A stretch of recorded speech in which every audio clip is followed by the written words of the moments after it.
What's going on, everybody? This is Dave from This is Pop Punk Promotions. I'm here with John from Time Spent Driving from Santa Cruz, California. How's it going, John? It's going excellent. Couldn't be better, really. Lots going on, lots of things, everywhere. I got like a tractor out in the back digging out a pond right now, and then and I'm like, but that's how you got to do it. Hell yeah, dude. That's amazing. Yeah. So let's dive right into it. So how did you guys form? I've kind of always said 1999, but that's more because that's when we, you know, first recorded something and kind of had a show going and stuff, but really it would have been 98 sometime. It took a while to get things going and we had a couple different drummers. Actually, just because it's the pop punk podcast, actually both drummers from Good Riddance were in our band at first. And so we were doing that, and then we switched to another one, and then we were trying to find a singer. So we were probably, starting in early 98, actually. But then by the time it came to us actually doing what became now, 99 is when we like went in and do demo and stuff like that. So, That's really sick. mhm. So in October, you guys dropped Brackney. How's the response been to it? It was really cool. It was kind of in a way, kind of a last minute thing in many ways. This label, Sell the Heart Records. I was talking to him about a couple things, and he was like, "Hey, I'm doing this six band split, record, and one of my buddy's bands was on there, and a couple others that I knew about to an extent, and I had that song. We have a whole new record written, and I had that song, and I wrote it kind of last, and then just kind of like, hey, we got this now, let's record it." And then I felt like it didn't really go on the record.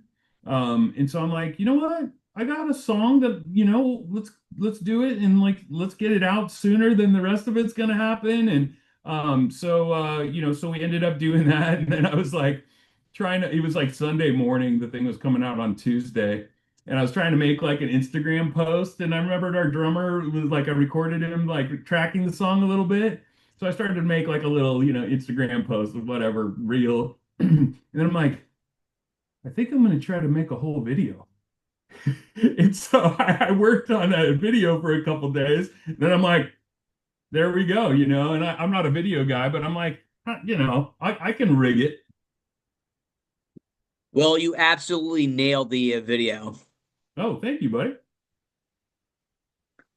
So who did you guys record it with, and how's the process?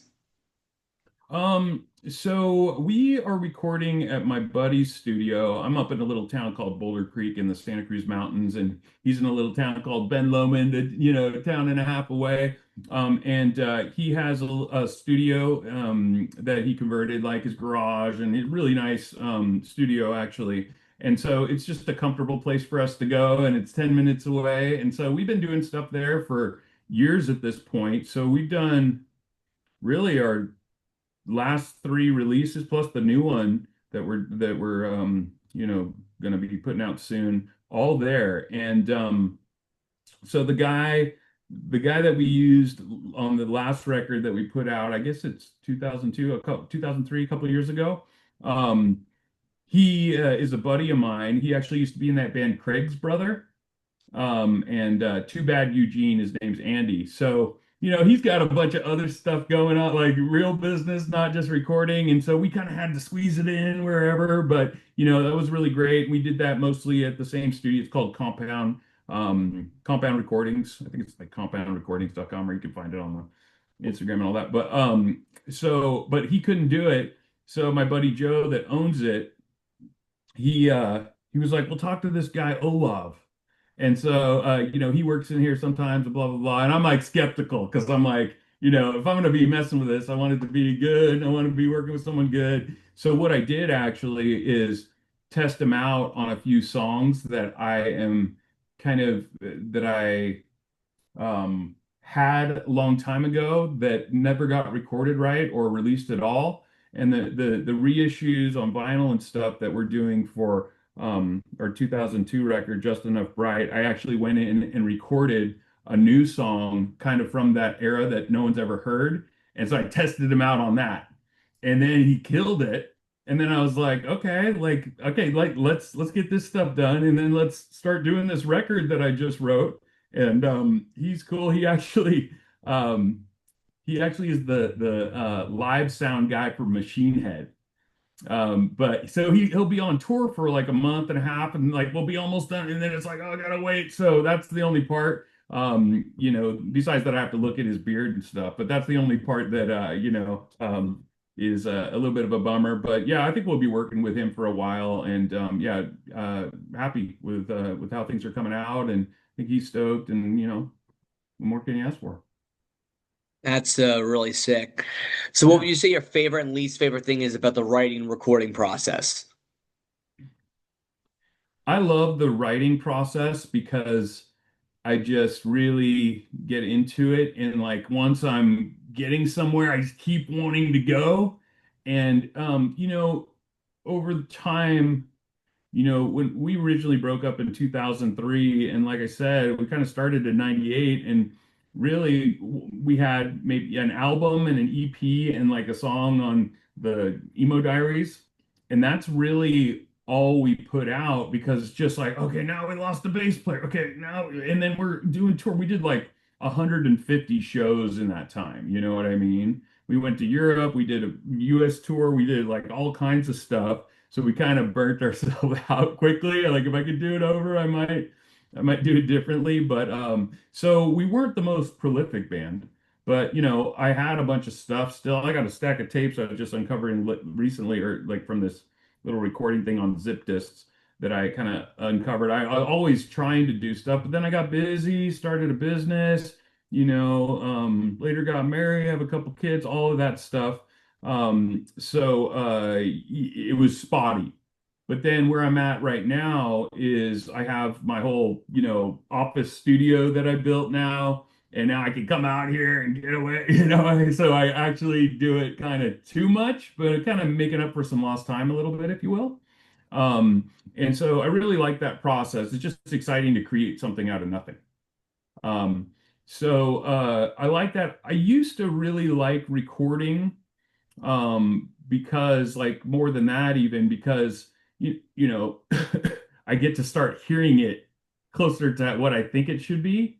But I do so much demoing, and I don't really know what I'm doing with my own studio stuff too much, but I'm actually setting up like a more of a real deal studio, and I'm like, I'm gonna, commit to this because I have, well, I don't know if I have the time, but I squeeze in the time and I can figure this stuff out. But doing pretty thorough demos like I've been doing, you kind of already have the song, so it's not like, it's a mystery. You just know it could sound better and you could play it better or whatever.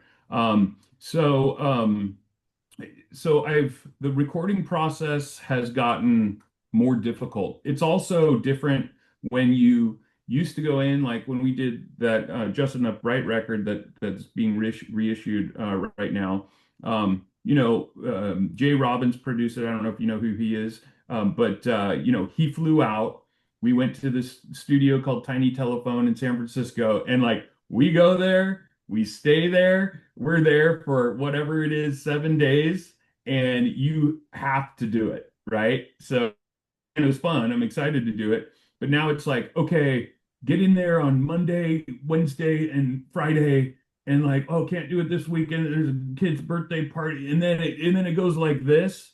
And so you lose some momentum as far as like, okay, we're setting up a different tone, or we have finished those vocals, or whatever. So I can't say that I'm excited about it outside of the fact that I'm excited to get those things done so I can do something with them. So, but I like it in general, but it's not as easy as like I'd like it to be. If you're Metallica, you go in for, 6 months and you just go in there every day and you're just like, hey. But when you're, just a small band and you're doing it really as a hobby, it's one of those things where it'd be nice. I'm move faster than that if I have my way. Yeah, I can just imagine like recording being really tough now, like when you have a family and you have kids and you're in one spot and another guy's in another spot, another guy's in another spot, and then you have to like get everybody like, in one room at the same time, and then you're there for, a long time. I can imagine Imagine all that being really tough, but also very rewarding, like when you finish the final product and then you're able to get it out to the world. Yeah, that's exactly right. Yep. That's really sick. So who would you say your biggest influences are?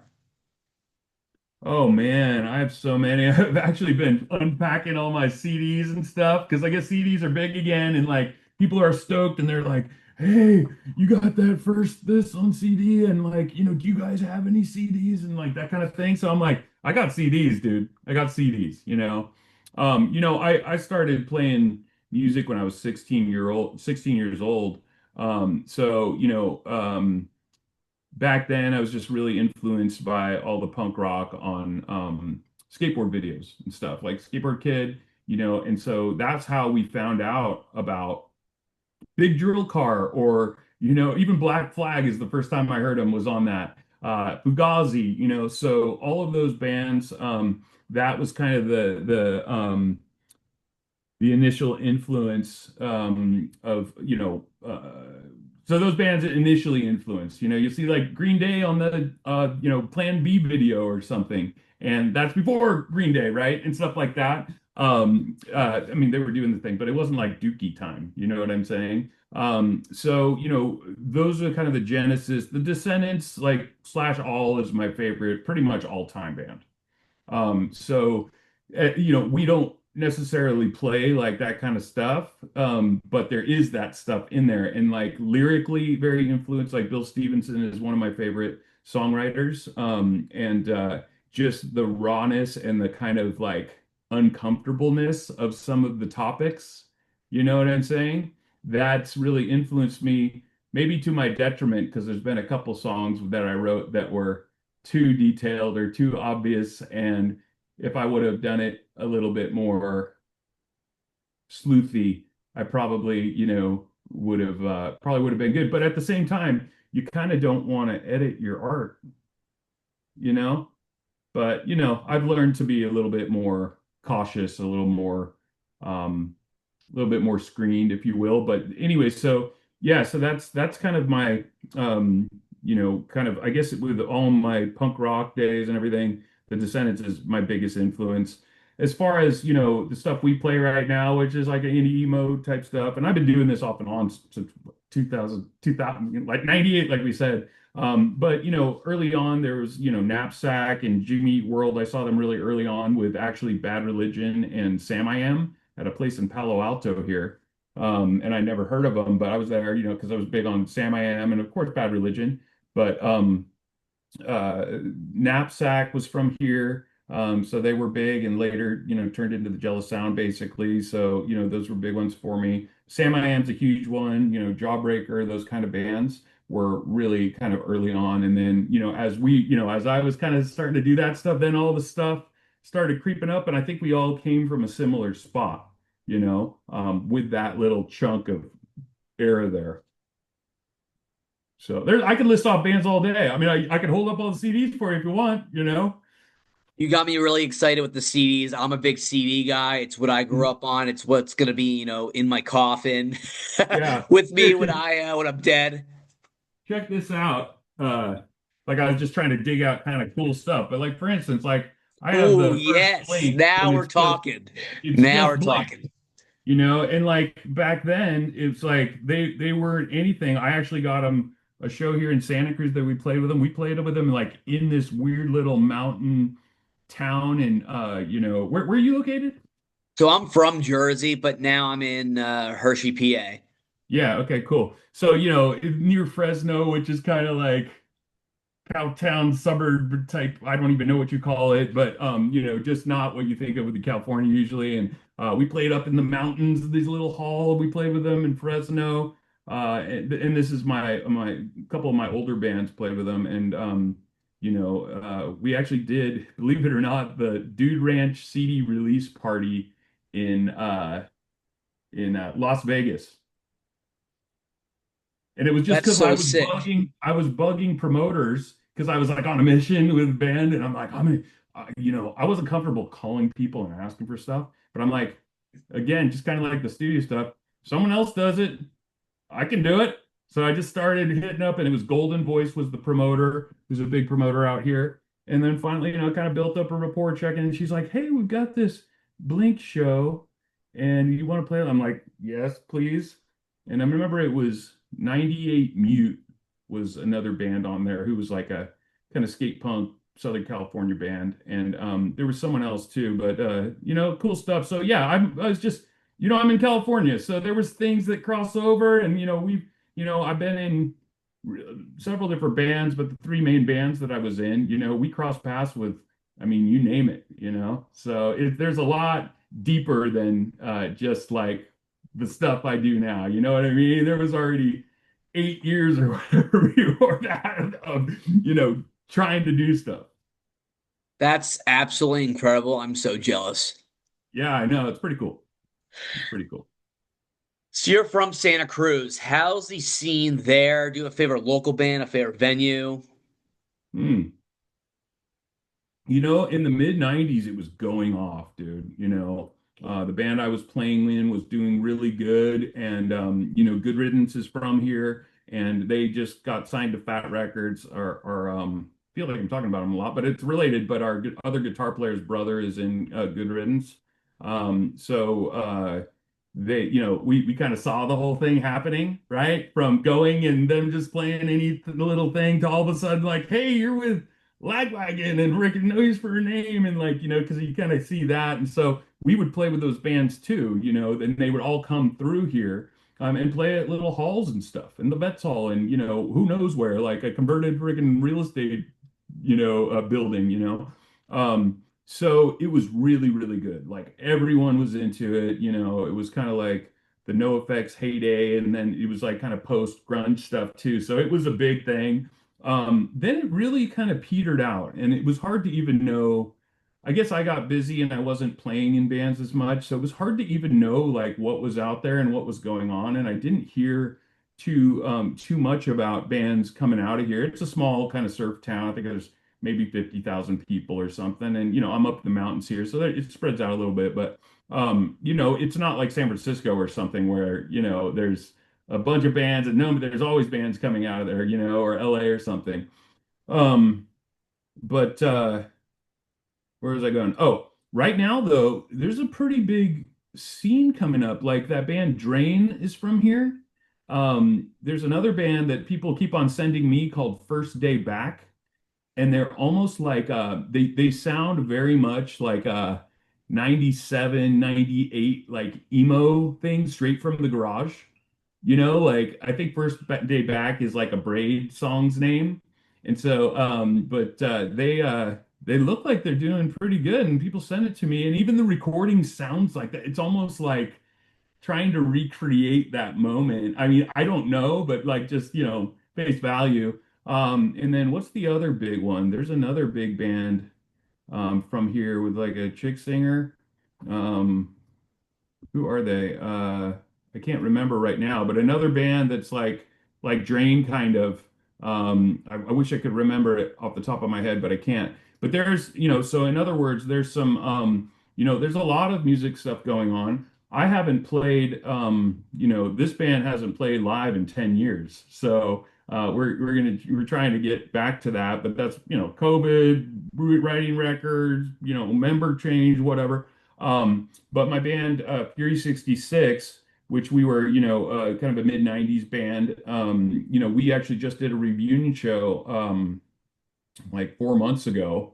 And, the Catalyst is where we played, and it was a cool thing for like a benefit for someone that, passed away and everything. So we did that show, and, it's like a 900 person room, and it was sold out and everything. And now we're like, hey, well, maybe we should do a couple things. So we're, we are playing the Good Riddance record release show here in April 10th. So there's stuff going on. There's a couple cool clubs. As far as my favorite to play at, I mean, the Catalyst is great because it's got the big old sound system and the stage and all that. It feels like you're, really doing something. But a buddy of mine owns a little place called Felton Hall. And I think like at all the venues, I like that the best, and it's up in the mountains where I am. But I saw like Bears Den there, and like Pete Yorn and Cursive, and just some different bands. So they have some kind of cool stuff coming through. So if I this band called Covet, I don't know if you know them, but they're like this mathy like tappy rock band, but they're super good. So if someone's playing there, I'm going. It's 10 minutes away. I'm going. I don't have to drive to San Francisco. So I would say I'd love to play there, and I think we probably will at some point, but that's probably my favorite venue in town. Yeah, not gonna lie, I'm getting really, really jealous. Hey man, come on out. Like, I got a place for you to stay. I'm definitely gonna have to take you up on that. I can, fly out, see you, and then go see my uncle in San Fran and my aunt in San Fran, and then start making my rounds and seeing all the music homies out there. Yeah. I got some glamping cabins and like tree houses on my property. So you come on over, I'll do a friends and family discount for you, that we're Airbnb and stuff, and we'll get some cigars going. It'll be the time of your life. Let's do it. Oh hell yeah, Yeah. that's really sick. So now I'm gonna ask you some non-music questions. A good way for me to get to know you as a person. I did this with the other bands. Are you ready to rock and roll? Yeah. Oh yeah. Uh, all right, first one. Would you rather be super fast or super strong, and why? I guess I'm gonna go fast because you get away from the strong guys, and there's always a dick out there that might be chasing you, and I'm a heckler, so I might say something wrong, get my foot in my mouth, and running away is probably better. And I'd like to think I'm not a bully, so I don't know the strength. I mean, I guess I'm not strong, but I'm not a small dude, so I haven't had any problems. So I guess faster is better. And I go fast with stuff in general. So let's do it. Run faster. That's why I always tell my employees, it's like, well, how do I get this done faster? I'm like, well, what am I supposed to do? Just go faster? I'm like, if there was a bear behind you, you'd run faster, wouldn't you?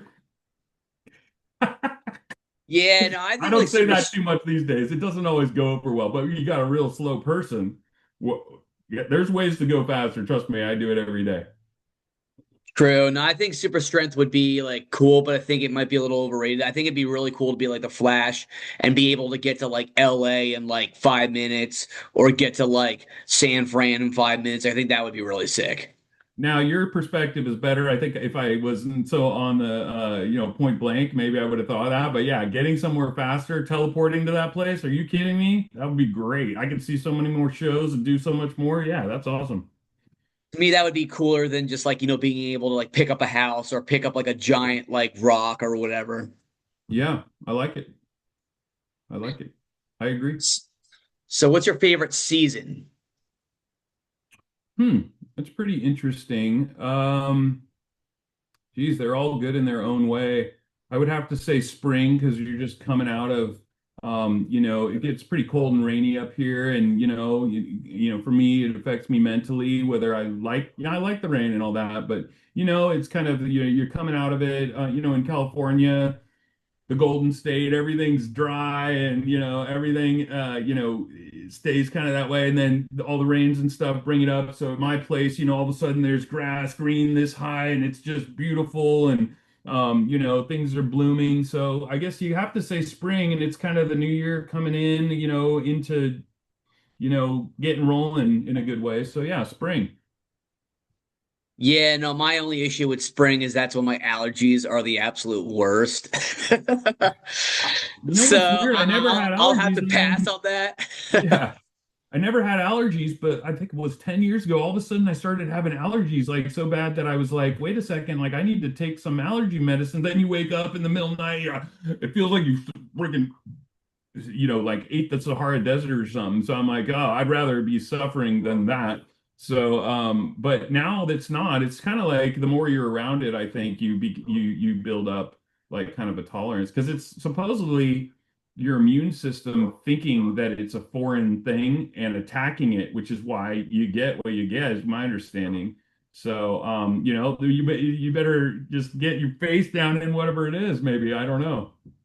Well, I guess I better move to Santa Cruz and then I'll be able to, build it up and get immune, and then I'll be able to really enjoy spring. Well, or maybe you could just wear a COVID mask, you know what I mean?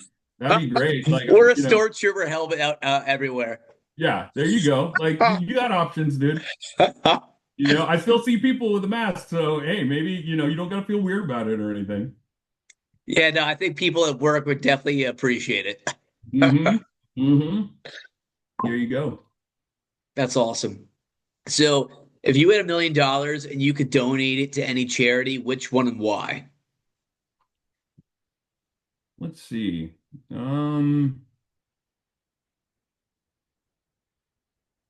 there's so many, man. There's so many. What is something that needs it? I'd have to think about it for a while there, right? I probably maybe if there was someone close to me that had something, that I just see firsthand and you kind of are closer to it, like, autism or a really disabled person, or maybe there's people that can't walk or something, and there's new technologies that are going to, allow that to happen, which it's happening, something like that. I think that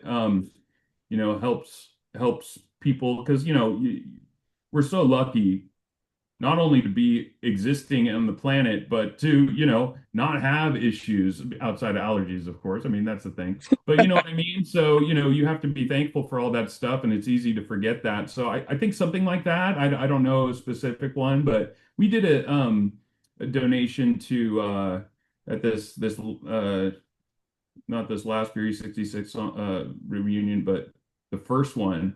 Like we didn't take any money. We donated it all to multiple sclerosis and grind out hunger, which was like it's a food bank thing for kids.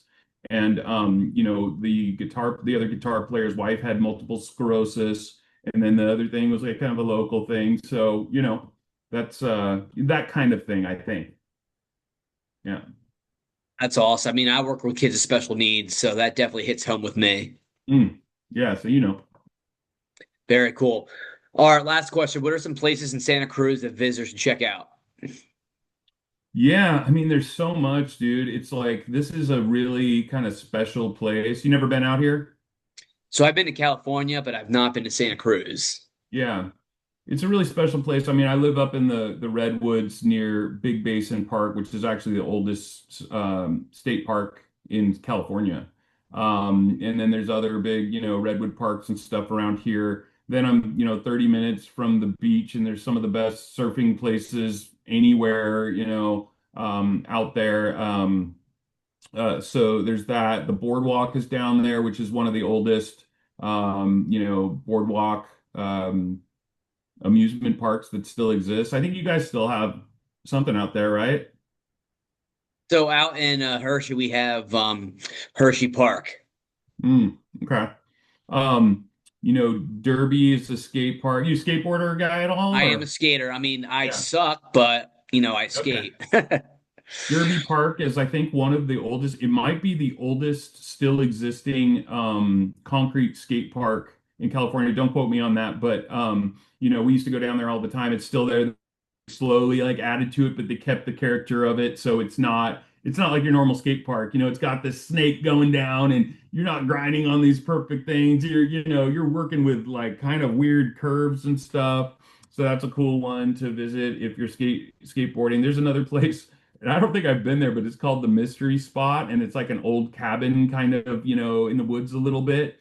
And when you walk in there, you feel like you're like this, supposedly, even though you're standing straight. It's like an optical illusion thing or something because of something about it. Again, as someone that lives somewhere, you're not a tourist, so you don't really go to the tourist attractions unless it's something that everyone goes to. But I should probably check it out. But there's, I mean, I'm not a mountain biker, but it's known for like some of the best mountain biking you can do. So I don't know, man. You got the ocean, you got the mountains, you got the rivers, you got the, everything at arm's reach. So, yeah, that's just a little list, and I'm sure there's some cool stuff I'm forgetting about. Then when I come out to visit you, we can hit up all those spots. Oh, dude, we'll do a freaking round trip tour. You'll start in the morning. I'll make you a nice little breakfast burrito. We'll go out. We'll hit a nice little lunch spot. We'll go down the beach. We'll go up the redwoods. Then we come back, get in the glamping cabins, and smoke a cigar. Hell yeah, that sounds like an amazing plan. There you go. Well, John, I really appreciate you coming on, and the support means the world to me. Yeah, heck yeah, I appreciate you reaching out to me in the first place, and yeah, love to do it again sometime. And yeah, keep in touch for sure. Stoked to make the connection. Absolutely.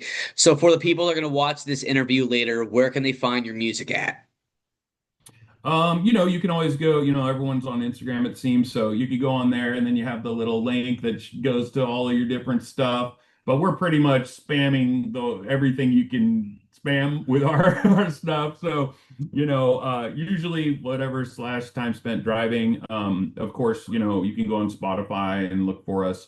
I use Apple Music and it's all over there. I mean, it's everywhere, right? So, yeah, but timespentdriving.com is our website, which I don't know if bands usually have those anymore, but we have it, and you can go there and try to keep that updated and everything. So, actually, you know, putting a lot of stuff out there, maybe more than ever before, just because there's a lot of exciting things with some reissues and new stuff and everything. So, I'm trying to hit it hard. That's why I've got my CDs ripped apart because I like post something and I'm like, wow, people care about that. I guess, it takes time, but I'm like, here you go.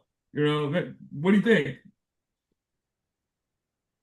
Well, do what the man says. Go to the websites, buy a shirt, buy a CD, buy a vinyl, support local music. John, you guys are absolutely killing it. Keep up the sick work.